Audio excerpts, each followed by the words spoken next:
کے غلاموں کا کفن میلا اور مٹا جو ان کی الفت میں کبھی مردہ نہیں ہوتا. لیکن مٹو تو صحیح ان کی الفت میں. آج نماز ہوتی ہے ہم نماز نہیں پڑھتے, حضور کی سنتوں کو پہ عمل نہیں کرتے, ان کے ہو تو جاؤ نا. شاید جو کہتا ہے مٹا جو ان کی الفت میں کبھی مردہ نہیں ہوتا. اللہ کی قسم قبر میں بھی کبھی اس کا بدن میلا نہیں ہوتا. قبر میں بھی کبھی اس کا بدن میلا اور نبی کی آل کا دامن پکڑ لو اے جہاں والوں. علی فاطمہ حسن اور حسین جو نبی کی آل ہیں, ان کا دامن پکڑ لو, کہہ دو سبحان اللہ. نبی کی آل کا دامن پکڑ لو اے جہاں والوں. رہے جب تک یہ ہاتھوں میں چلن میلا نہیں ہوتا. رہے جب تک یہ ہاتھوں میں چلن میلا اور میں نازاتا نہیں فن پر مگر ناصر یہ دعویٰ ہے کہ ثنائے مصطفیٰ کرنے سے فن میلا نہیں. ثنائے مصطفیٰ کرنے سے فن میلا نہیں ہوتا. جب قبر دیری میں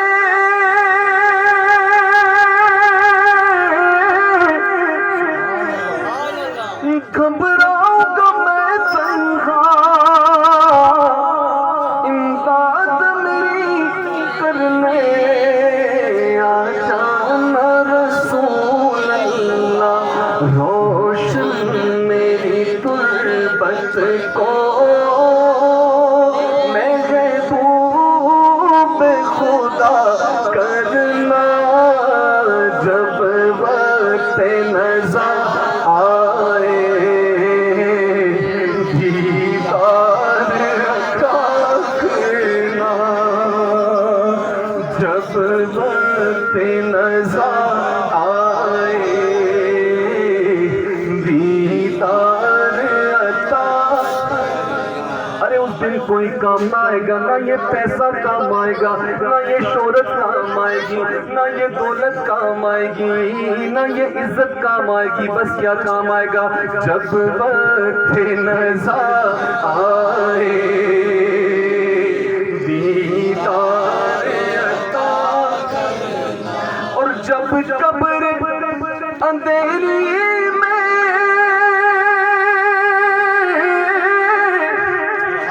گھبراؤں گا میں تنہا, امداد میری کرنے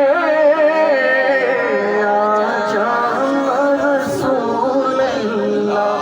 روشن میری تربت کو للہ ذرا کرنا. جب وقت نظر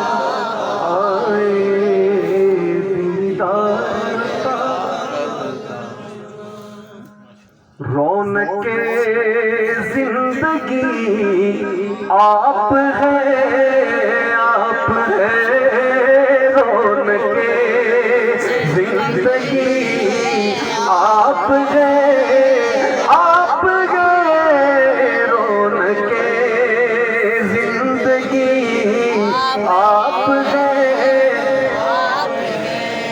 اپنے قسمت پہ ناز کرو.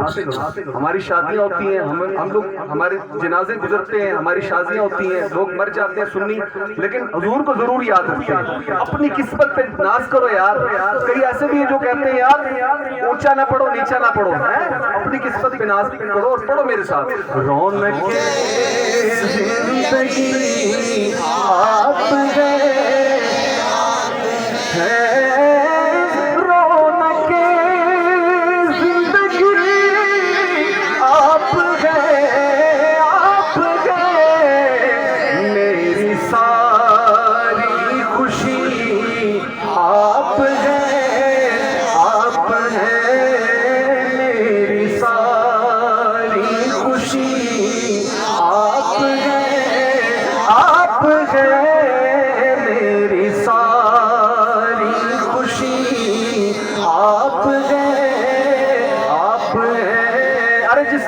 خوشی ہے نا, ذرا مل کے پڑھے تو صحیح. میری ساری خوشی آپ ہیں, میری ساری خوشی آپ ہیں. میرے دامن میں زہرا کی خیرات ہے,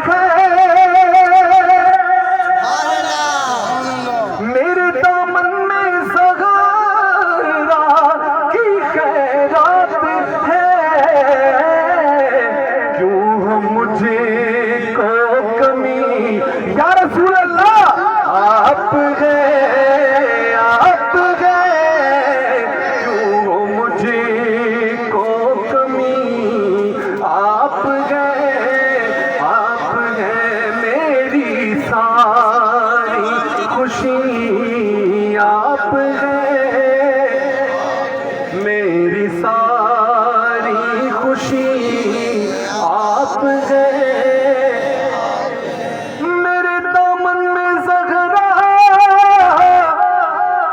خیرات ہے میرے دامن میں زہرا کی خیرات ہے, کیوں مجھے کو کمی آپ ہیں آپ ہیں, کیوں مجھے کو کمی آپ ہیں. اور پاتا ہے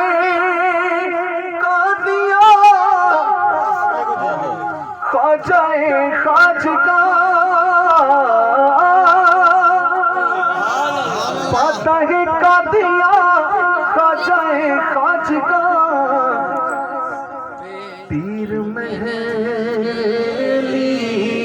ارے آپ گئے, آپ پہ سلام, آپ کے بچوں پہ سلام, آپ کے جد امجد پہ سلام. پیر محلی آپ گئے آپ گئے, پیر محلی آپ گئے. اور اب اس ہستی کا ذکر کر رہا ہوں کہ جس نے خیبر کو اکھاڑ کے پھینکا. حق کے لیے ایک دفعہ لگائے نا نعرہ حیدری. شاہ خیبر شکن شامل پنجتن, شاہ خیبر شکن شامل پنجتن.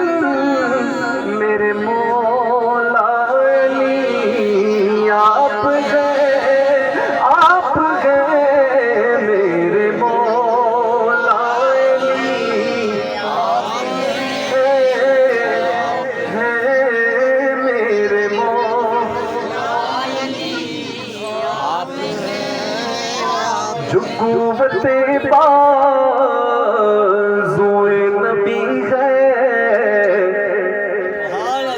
جو قوت بازو نبی ہے. آئے خیبر کی بات ہوئی نا, اپنے پیر کی بات کرتے ہیں. کیا کہتے ہیں شاید؟ جو قوت بازو نبی ہے, علی علی ہے, علی علی ہے. علی کے دیوانوں ذرا سایہ کو بلند کرو میرے ساتھ اس خوبصورت کلام میں شامل ہو جو انشاءاللہ قیامت کے دن یہ دعا دیتا ہوں کہ سب کی بخشش ہو جائے گی.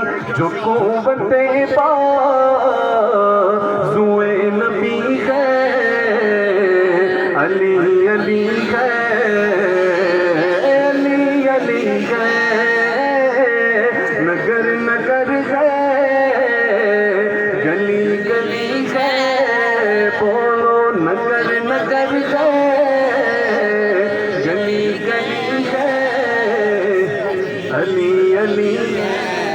کون علی؟ نماز چلی گئی، پریشان ہے، آنسو نکلے.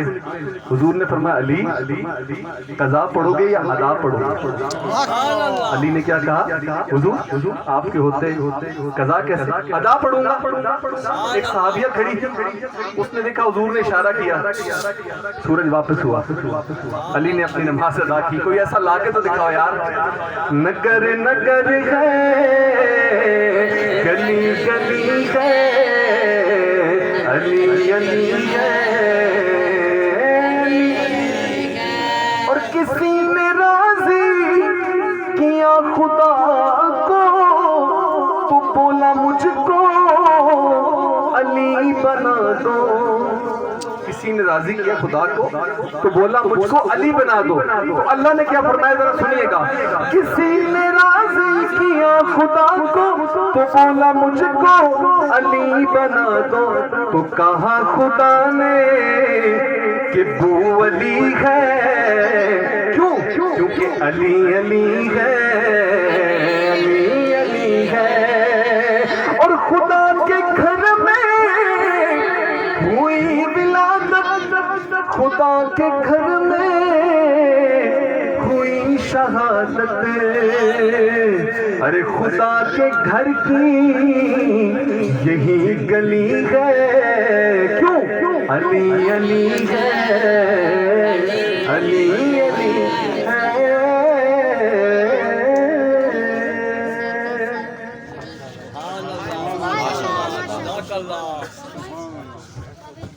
ماشاءاللہ جزاک اللہ. بہت ہی خوبصورت انداز میں محترم سعد چشتی صاحب آقا حضور صلی اللہ علیہ وسلم کی مدح سرائی کر رہے تھے. کیونکہ وقت کی بہت کمی ہے، ہمارے پاس انشاءاللہ ہمارے مہمان نعت خوان جو ہے طاہر علوی صاحب وہ بھی 10-15 منٹ میں ہمارے پاس پہنچ رہے ہیں. اور کچھ معروضات انشاءاللہ ہم علامہ مبشر اکرم الازری صاحب سے بھی سماعت کریں گے. ان کی اجازت سے چونکہ اصالہ ثواب کی محفل ہے، میں انتہائی مختصر سی ایک بات اصالہ ثواب کے حوالے سے کرنا چاہوں گا. شاید کچھ احباب ایسے بیٹھے ہوں گے جن کو شاید اصالہ ثواب کے اس طریقے سے معنی اور مفہوم پتہ نہ ہو. اس کا مطلب ہے کہ ثواب پہنچانا. کیسا ثواب؟ اللہ کا ذکر، آقا حضور صلی اللہ علیہ وسلم کی ثنا خوانی، یا کسی حوالے سے چاہے کلام مجید پڑھا ہو یا جیسے بھی جس انداز میں چاہے وہ نعت ہو، اردو ہو یا عربی ہو، اللہ اور اس کے رسول صلی اللہ علیہ وسلم کا ذکر. یہ چونکہ ذکر خدا اور ذکر مصطفیٰ ہے. مفتی پاکستان مفتی عبدالشکور الباروی صاحب کی زبان سے میں نے ایک مختصر سا واقعہ سماعت کیا ہے جو آپ احباب کے گوش گزار کروں گا. مفتی صاحب فرماتے ہیں ملفوظات حکیم الامت کتاب کا نام ہے اور اس کے لکھنے والے ہیں مولانا اشرف علی تھانوی صاحب. میرے خیال میں تمام احباب اس نام سے بخوبی واقف ہوں گے. حکیم الامت بھی کہا جاتا ہے اشرف علی تھانوی صاحب کو. آپ فرماتے ہیں کہ ایک شخص میرے پاس آیا اور اس نے آ کے شکایت کی کہ حضرت میں گڑھے بناتا ہوں، مٹی کے گڑھے، اور جس جگہ جناب یہ گڑھے بیچ کے آتا ہوں لوگ شکایت کرتے ہیں کہ ان گڑھوں میں پانی گرم ہو جاتا ہے، میرے لیے دعا فرما دیں. اشرف علی تھانوی صاحب فرماتے ہیں میں نے دل کے اس آنکھ سے دیکھا اور پھر کچھ کلمات پڑھے اور شخص کے لیے دعا کی کہ چلا جا، انشاءاللہ اب ان گڑھوں میں پانی ٹھنڈا ہو جائے گا. وہ شخص چلا گیا، کچھ عرصے بعد واپس آیا اور اس نے کہا کہ حضرت ایسا ماجرا ہو گیا کہ جو گڑھے میں پہلے بیچ کے آیا تھا ان لوگوں سے بھی پوچھا، ان گڑھوں میں پانی ٹھنڈا ہو چکا، اب جو گڑھے بناتا ہوں ان میں بھی پانی ٹھنڈا ہے، ماجرا کیا ہے؟ اشرف علی تھانوی صاحب فرماتے ہیں کہ اے بندے جس وقت تو نے مجھے یہ بات بتائی میں نے اس دل کی آنکھ سے دیکھا کہ جس مٹی سے تو نے وہ گڑھے بنائے وہ ایک قبر والے کی مٹی تھی اور اس قبرستان میں کسی شخص کو عذاب ہو رہا تھا. میں نے اپنی زندگی میں 1,00,000 مرتبہ کلمہ شریف پڑھا ہوا تھا, لا الہ الا اللہ محمد الرسول اللہ. میں نے ان قبرستان والوں کو ایصال کر دیا, میرے رب نے ان کی روح کو ٹھنڈ کر دی, ٹھنڈک کر دی, قبر ٹھنڈی ہو گئی, روح ٹھنڈی ہو گئی اور وہ مٹی بھی ٹھنڈی ہو گئی. یہ اشرف علی تھانوی صاحب کا عقیدہ ہے جو میں نے آپ لوگوں کے سامنے پیش کیا. ہمارا عقیدہ یہی ہے کہ انشاءاللہ ہم جو اللہ اور اس کے رسول کے ذکر کی محفل سجائے ہوئے ہیں اس کا بھی ایک ایک لفظ میرے رب اپنے دربار میں قبول فرمائے گا. اور ہمارے جتنے بزرگ ہیں بالخصوص آج کی یہ محفل ہمارے محترم تایا جان پیر نمبردار محمد سہراب خان صاحب کے ایصال کے لیے ہے. اللہ تعالیٰ ان کی قبر کو بھی ٹھنڈک کرے, ان کی قبر کو جنت کے باغوں میں سے باغ بنائے. جب تک محترم طاہر الوی صاحب پہنچتے ہیں میں ملتمس ہوں حضرت علامہ مبشر اکرم الازہری صاحب سے کہ آپ اس حوالے سے چند گزارشات فرمائیں.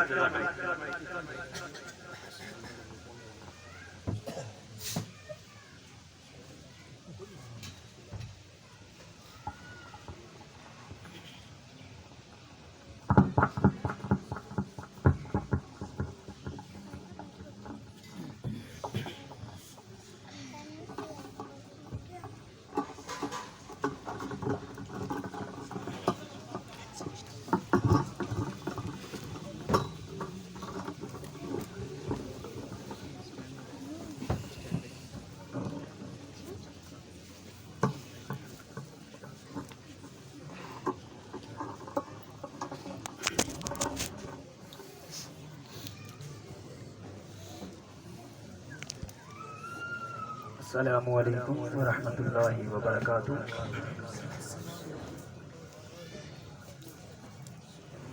نحمده ونصلی ونسلم علی رسولہ النبی الامین المکین الحنین الرؤوف الرحیم. اما بعد فاعوذ باللہ من الشیطان الرجیم. بسم اللہ الرحمن الرحیم. وَقَضَى رَبُّكَ أَلَّا تَعْبُدُوا إِلَّا إِيَّاهُ وَبِالْوَالِدَيْنِ إِحْسَانًا. صدق اللہ مولانا العظیم وصدق رسولہ النبی الکریم. معزز و محترم علماء ذی احتشام, اسٹیج کی زینت, حفاظ و قراء حضرات, معزز و محترم سامعین ذی احتشام, گرد و نواز سے تشریف لانے والے معزز مہمانان گرامی قدر, اللہ جل مجدہ کی بارگاہ میں دعا کرتے ہیں کہ مولا ہماری اس حاضری کو, اس مجلس کو اپنی بارگاہ عالیہ میں قبول و منظور فرما. یہ آج کی مجلس چہلم کے نام سے منسوب ہے جو ہمارے بزرگ نمبردار محمد سہراب خان مرحوم المعروف پیر صاحب کے نام سے ان کے بیٹوں نے شروع سے اب تک میں ان کے ساتھ رہا ہوں. جب سے پیر صاحب کی روح پرواز کر گئی, غسل, جنازہ, قرآن خوانی, یہ پورے معاملات میں دیکھتا رہا. حقیقت میں بیٹوں نے کوئی کسر نہیں چھوڑی. میں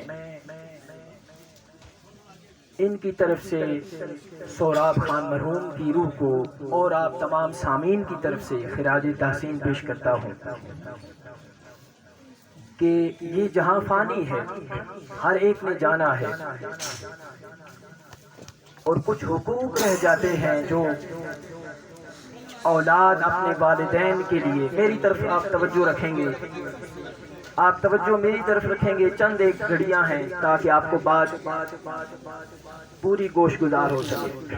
یہاں سے لوگ آتے جاتے رہیں گے, آپ ادھر دھیان نہ دیں میری گفتگو کی طرف.